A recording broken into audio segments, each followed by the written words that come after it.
世上本没有路，走的人多了也变成了路。 세상에는 원래부터 길이 없었고 다니는 사람이 많아지면 길로 된다. 루슌. 루슌의 이 말은 오늘 답사하는 한 무제 때의 천수 출신 장군 이광의 열전에 보입니다. 돌이 불은 하자 성에. 복숭아와 자두는 말을 하지 않아도 나무 아래에 저절로 길이 생긴다. 이광 장군은 말만 앞세우는 사람이 아니었으며 그가 죽었을 때 모두 슬퍼했다고 했습니다. 사마천은 그가 모든 사대부에게 믿음을 얻었기 때문이라고 했습니다. 그래서 좋은 복숭아와 자두가 있는 곳에는 길이 저절로 생긴다는 말로 해석할 수 있습니다.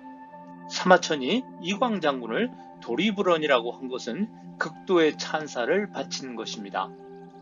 오늘 보실 감숙성의 병령사와 맥적산 석굴은 길이 저절로 나게 하는 명승지가 아닐까 합니다. 시청자 여러분 안녕하십니까? 오늘은 색다른 곳으로 여행을 떠나보겠습니다. 실크로드를 여행하고 싶은 것은 좀처럼 보기 드문 자연 환경 때문일 것입니다. 매일 해가 뜨면 사막입니다. 가끔 흐린 날도 있어야 합니다. 색다른 곳이 부릅니다. 수식어가 필요 없는 환상적인 곳으로 여러분과 함께 떠나겠습니다. 오늘의 여행지는 감숙성 천수의 맥적산 석굴인데 그 압도적 모습은 더 추가할 말이 없을 정도입니다. 이 놀라운 석굴을 보기 위해 저는 천수에 여러 번 갔습니다. 매번 느끼지만 잘 알고 답사해야겠다는 생각이 들었습니다. 맥적산의 벌집처럼 뚫은 석굴은 복잡한 미로 같지만 정해진 코스가 있습니다. 석굴에 흙으로 빚은 소조상이 각 시마다 변화하기 때문에 소조박물관으로 불립니다. 지나가는 영상은 파노라마 영화 같습니다. 왼쪽 대불은 98굴, 오른쪽 대불은 13굴입니다. 수나라 때 만든 것입니다.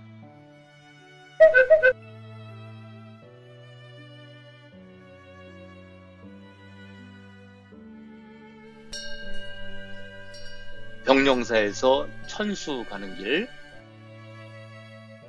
감숙성의 유명한 사찰로는 병령사와 맥적산 석굴이 있습니다. 병령사에서 출발해 난주를 거쳐 맥적산으로 갑니다. 병령사 앞에 푸른색은 유가엽댐의 호수입니다.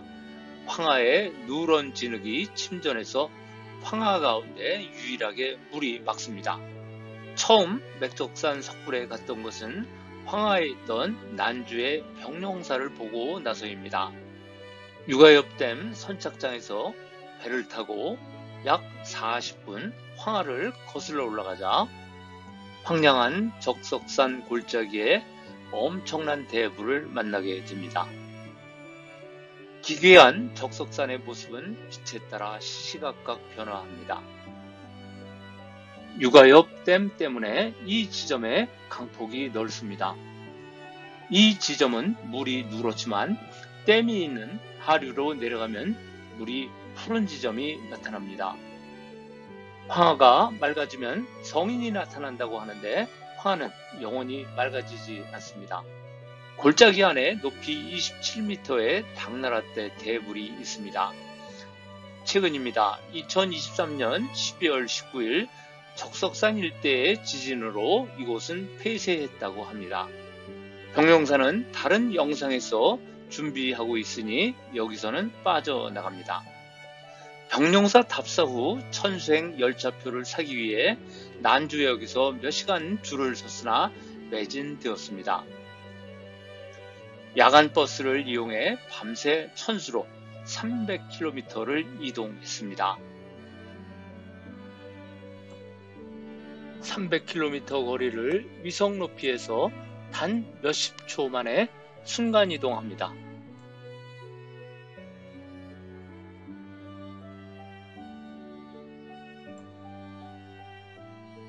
오른쪽으로 맥적산이 보입니다.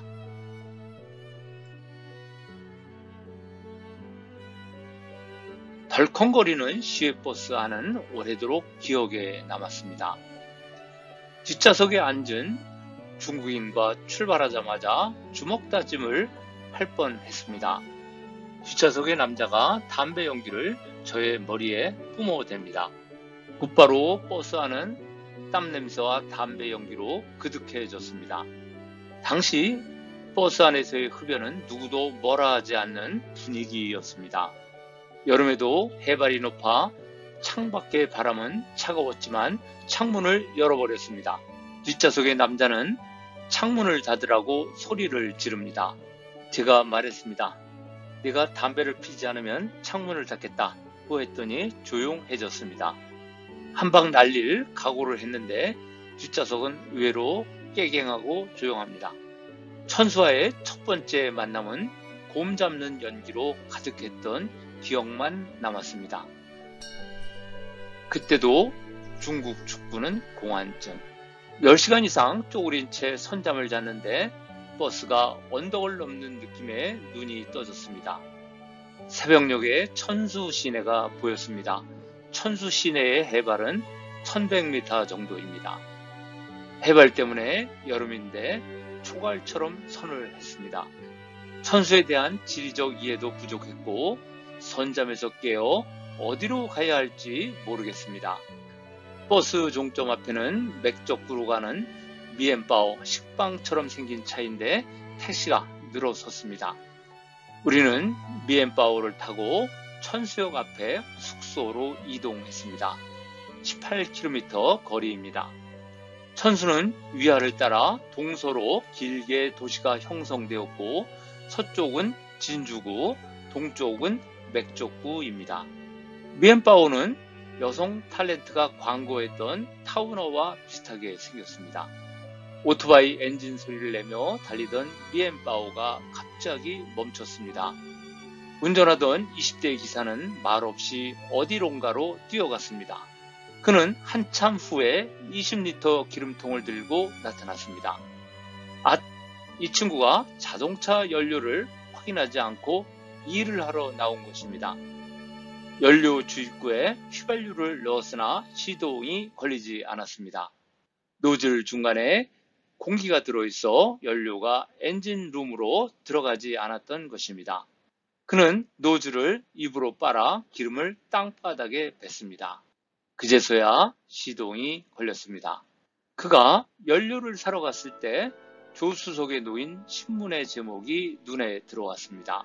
이 신문에는 경기를 관람한 우리나라 유학생 7, 8명이 중국의 축구 팬들에게 폭행을 당한 사건의 기사가 실려 있습니다. 축구 경기는 졌지만 몇 명의 한국 유학생을 구타한 것을 축구팬은 이겼다. 치움이 잉러라고 썼습니다. 웃기는 게 축구장 폭력 반대라고 말하며 행동은 반대입니다. 2000년 7월 28일 대한민국과 중국의 축구 대표팀이 북경에서 붙었는데 후반 6분 이영표 선수가 슛을 때립니다. 공이 골대 안으로 들어갔습니다. 대한민국 팀이 1대0으로 승리했습니다. 송청훈이라는 기자가 쓴 기사 내용은 이렇습니다. 7, 8명의 한국 유학생이 득의 양양에 가뜩이나 우라가 치밀어 오르는 중국 팬들과 충돌했다. 7, 8명의 한국 팬이 대한민국 만세를 외치다가 폭행을 당했다. 5명의 한국 유학생이 경상을 입었고 1명은 여학생이었다. 이 광경을 본 일본인은 대부분의 한국 응원단은 병원 신세를 져야만 했다. 한국은 주권 국가가 맞는가라고 썼습니다. 또 송청훈은 한국인의 충고라는 기사에서 대한축구협회 조중현 전무가 애국가를 연주할 때 중국 관중이 야유한 것을 항의했다고 썼습니다. 또 부언하기를 조중현은 경기장 밖에서 한국 팬이 간장한 것은 몰랐다고 썼습니다. 송청훈은 한국인이 구타당한 것을 간장, 깐짱이라고 썼는데 싸웠다는 뜻입니다. 일방적으로 한국 학생들이 몇천 명에게 포위되어 구타당한 것을 이따위 단어로 쓰고 있습니다. 송청훈은 조선족인데 중국인입니다. 네이트판에 올라와 있는 중국인의 한국인 집단 폭행은 매우 심각했습니다. 당시 현장에 있던 학생의 글을 달아 놓았으니 참고하시기 바랍니다. 진제구의 고향. 천수의 젖줄인 위화가 시내 한가운데를 흐르고 있습니다. 800리 진천으로 불리는 위화는 서안을 영유해 황하와 만납니다. 천수는 원래 규융이라는 융족의 땅이었습니다. 춘추 시대인 기원전 688년 진무공은 이곳의 융족을 멸망시켜 영토로 편입했습니다. 진소양왕은 천수에 농서군을 설치했는데 농산 서쪽에 있기 때문에 붙인 이름입니다. 현대의 도로는 분홍색입니다. 진시황이 갔던 길은 노란색입니다. 농산 산맥은 험준해서 관롱고도로 우회해야 했습니다. 진시황 현장법사 상인들도 관롱고도를 넘었습니다. 위성을 이용해서 고된 관롱고도를 순간적으로 넘습니다. 넘으면 천수가 나옵니다.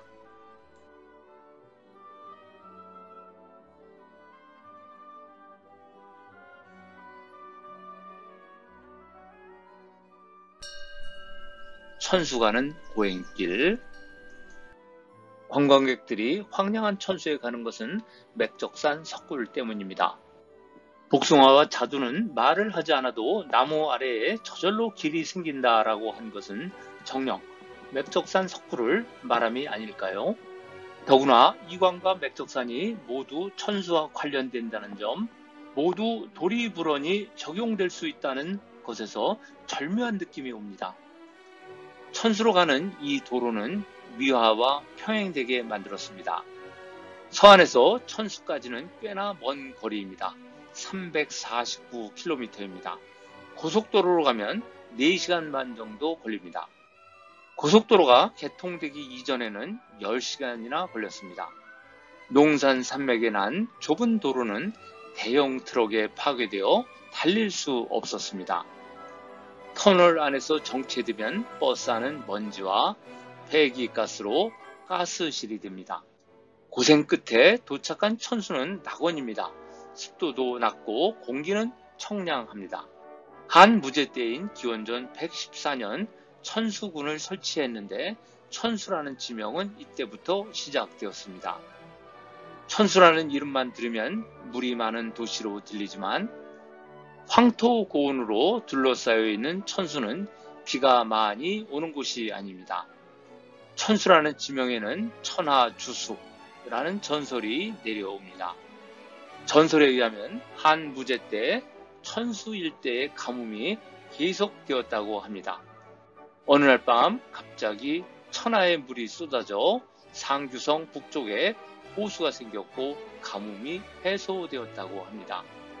지방 관리는 상서가 내린 것으로 보고 무제에게 보고하였고 무제는 상규 북성의 호숫가에 군을 설치해 천수군이라고 했다고 합니다. 위아에는 작은 볼을 만들어서 물을 가두고 야간에는 휘황찬란한 조명을 했습니다. 여름에 가본 맥적산. 천수역에서 맥적산까지는 30km입니다. 말을 이용하는 관리나 상인들은 하루거리이니 실크로드에서 멀리 떨어진 곳이 아닙니다. 맥적산 석굴은 천수시 남동쪽 30km 떨어진 진령산맥 속에 있습니다. 남쪽으로 1시간 달리면 맥적산 석굴의 독특한 모습이 보이기 시작합니다. 맥적산으로 가는 길에 농민들이 밀짚을 정리하고 있습니다. 산 정상에는 나무들이 있고 그 아래는 절벽입니다. 보릿집을 쌓아놓은 모습이라 맥적산입니다. 장명을 잘했습니다. 절벽이 90도 각도를 이루고 있습니다. 푸석한 붉은 사려감, 즉 자갈이 섞인 바위입니다. 차창 밖으로 보이는 맥적산은 어쩜 산이 저렇게 생겼을까 하는 생각이 듭니다. 맥적산 입구에 주차장인데 여기서 표를 사고 걷거나 셔틀을 타고 갑니다. 공기가 청량한 자연 환경을 보호하기 위해 외부의 차량은 여기까지입니다. 셔틀 꼬맹이의 뒷모습입니다. 배기구멍이 없습니다. 배기가스도 없고 숲의 향기는 기분을 좋게 만들어줍니다. 맥적산에 와서 불교의 성지를 맛본 느낌은 짜릿했습니다. 맥적산 석굴 바로 아래에 표지석이 우리를 반겨줍니다. 맥적산 석굴 아래의 녹음, 새소리와 제자들의 제잘거림이 어울립니다. 사막의 낙타가 우리를 반기는데 얘가 왜 여기 왔는지 모르겠습니다. 저 아슬아슬한 절벽에서 수행하는 불자들은 고소공포증이 없을까요? 솔직히 에버랜드의 놀이기구보다 훨씬 무섭습니다. 승려들은 저 절벽에 올라 벌레같이 작은 미미한 인간 세계를 내려다보며 도대체 무슨 생각을 했을까요? 오직 서방 정토만을 생각했을까요? 오늘 이 시간의 이야기는 여기까지입니다. 다음 시간에는 맥적산 석굴의 조성 역사에 대해 살펴보겠습니다. 감사합니다. 시청 감사합니다. 아직 구독 버튼을 누르지 않으신 분은 구독 버튼을 눌러 주십시오. 구독과 좋아요, 알람 설정은 사랑입니다.